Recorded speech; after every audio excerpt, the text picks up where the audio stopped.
Dr. Catherine Grace, last time we spoke, we were in Colorado Springs. Welcome back to Australia in Space TV, and hopefully you're enjoying day 2 here in Canberra with the Space Industry Association of Australia. But thanks for joining us. It's an absolute pleasure, Chris. Always happy to chat with you and really support what Space TV is doing, because it's important to get our message out there. And look, it's an important message, and it's a good news story too. The Kanyini satellite is up. It's a 6U CubeSat. That's right. And we've had a couple of interviews already. It's been commissioned. On power and communications. Maybe the role of Defence SA, and maybe a little bit about your role. Maybe introduce us to your role, but also the important role that Defence SA had in Kanyini. Absolutely. Thanks, Chris. So hi to everyone out there who I haven't met. I'm Dr. Catherine Grace. I'm the Director for the South Australian Space Industry Centre.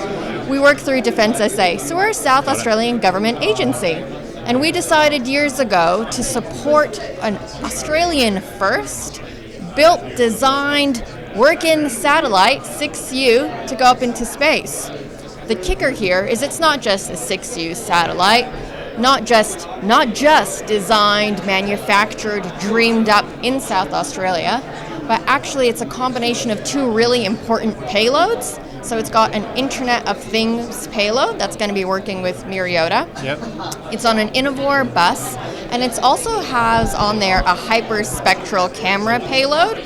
So hyperspectral, really good visual spectrum, yep. And that's in collaboration with ESA and Cosine. Wonderful. So it's this huge international effort, but what's important here is what the data is going to be used for, and that's where the South Australian government really picks up and says, you know what, space can benefit us, let's lead by example and show how. I suppose the important part of that data is there's machine learning on board, so there's a lot of smarts behind that. Before the images even come down to Earth, there's a lot of processing on board. Absolutely. Which again, Andy Coronius has just sort of highlighted the computing power and the latest IoT innovations that are on board already.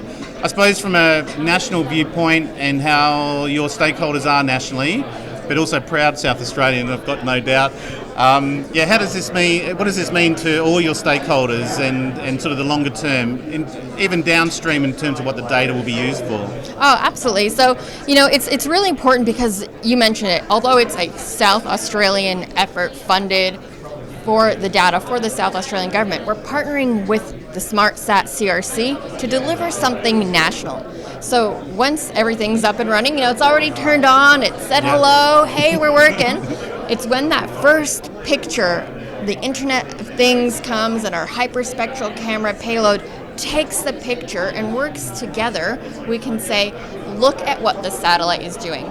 So Kini itself is a Pitjantjatjara word from the APY lands in northern South Australia, and it means unconditional love and responsibility for all creation. And the data from Kanyini is going to be used to reflect that. So in particular, 2 projects that I'm really excited about being led at a SmartSat CRC are going to be used for climate change. Now, one is going to be on heat mapping with a local council. So how amazing that this 6U CubeSat is up in space and local council are going to be able to tell, hey, it's too hot here, well, let's plant some trees.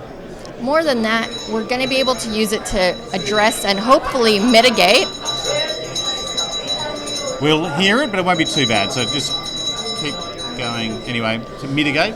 To use the data to hopefully mitigate climate change and natural disasters. So for example, where there's heat sink areas, where there's potential for bushfires to happen, where we can look at coastal monitoring, it's really quite fundamentally important. Satellites in space underpin our daily existence, right? But not everybody knows that. And now we can say, hey, this thing is up there, it's your taxpayer dollars, and it's actually benefiting us every day. So it's pretty exciting stuff. And look, we've followed it for a number of years. It's a long story, right? It's a journey, and the main thing is everything's working. There's been delays in the launch in itself. And it was up there with some other 100 other satellites that were launched, and another 2 other Australian satellites. So I think it's a real testament to the Australian space industry and capability. Absolutely, Chris. And I'll jump in there. It was a long journey. Yeah. COVID hit us, but the team still managed to get it done. And how amazing, right, that on a Transporter 11 mission, it's not just Sorry, go. He's enjoyed that. Okay, go. No, you're right.